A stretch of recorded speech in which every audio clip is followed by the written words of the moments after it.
A country considered the pearl of Asia, a land like no other, has become a bankrupt nation. Forget housing, forget electricity. 60% of the population does not have enough food to eat. What the hell happened to Sri Lanka? A country's success depends on how its economy is structured. According to the book Why Nations Fail, there are two types of economic institutions. They are known as inclusive economies and extractive economies. First, let's learn what an inclusive economy is. For a country to be inclusive, there should be secure private property rights. An individual should be able to own property. Otherwise, where's the incentive if everything you make is stolen or taxed? Second, there should be an unbiased system of law. The same law cannot mean different things whether you are a farmer's son or a minister's son. Finally, there should be a level playing field and there should not be any barriers to entry for new businesses.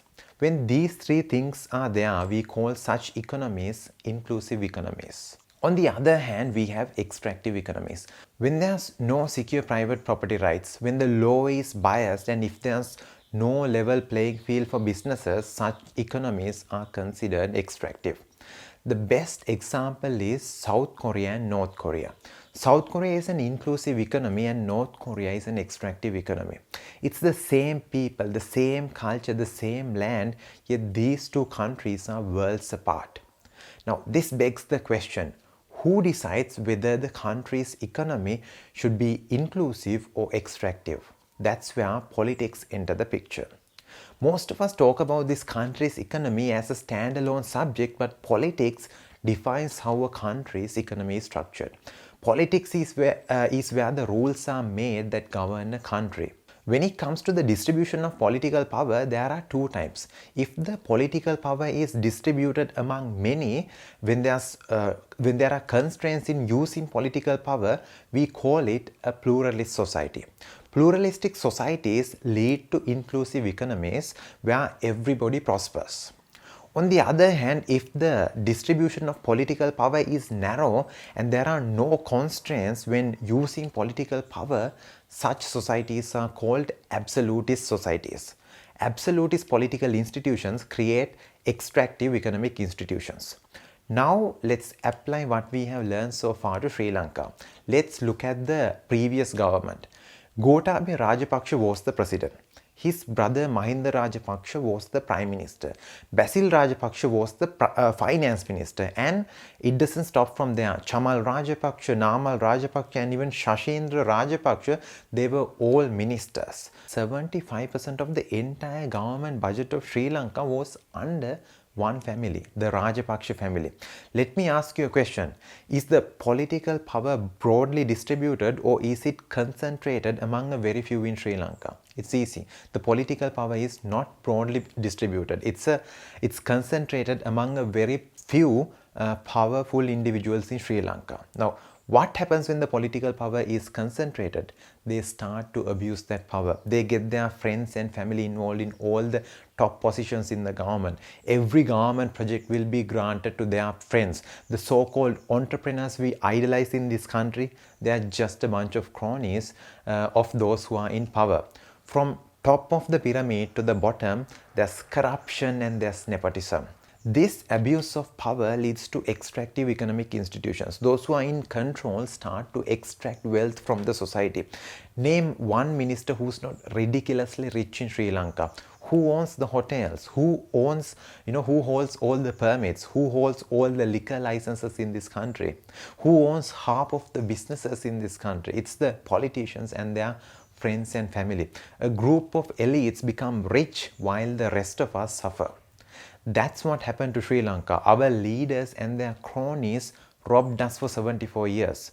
So why not choose inclusive policies so that everyone can prosper? Why not distribute this political power among many institutions? After all, inclusive countries encourage and foster economic growth.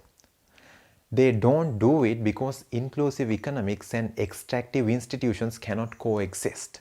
When the policies are inclusive, when the law is unbiased, and when there's a level playing field, one group cannot extract the economy's wealth. That's why these extractive institutions have survived for so long, because whenever the existing elites are challenged and newcomers break through, the newcomers are also subject to very few constraints. Now the newcomers are in power. Remember the famous bond scam? Those who came to catch thieves ended up becoming thieves. They manipulated and took advantage of the law. When you start peeling the layers of this onion, you realize that at the core of the mess we are in, it's a problem of power. Have you ever wondered why every president who promised to eradicate the executive presidency has not done it so far? Because of its unlimited and unconstrained power. There are no limits to what you can do with that power. Even if you want to change it, everyone at your party will not allow you to do it. This unconstrained power has spread like a cancer across Sri Lanka, and in 2022 it hit stage 4. Things have to change if we want to see the light at the end of the tunnel. As a country, we cannot rely on individuals to come and save us, because the moment they become the government, they start to abuse that power. Some parties say that they are not like others, they will uphold the law and abide by it, but that's because they haven't yet been seduced by that same unlimited power. We need to change this system, and the first step is getting rid of the executive presidency. The political power has to be distributed among many, so one individual or one group cannot manipulate it according to their will. The system change that everyone's hoping for is an inclusive country with inclusive policies. No matter which party is in power, until that day comes, we cannot hope for a better Sri Lanka. Right, so that's the end of this video. What's your thought on my take on the Sri Lankan political system? Add a comment below and let me know, and let's take the conversation forward.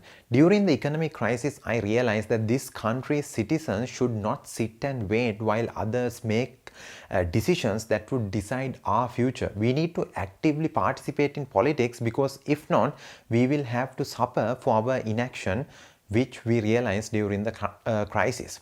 The next step of the Aragalaya is building an inclusive system so everyone can prosper.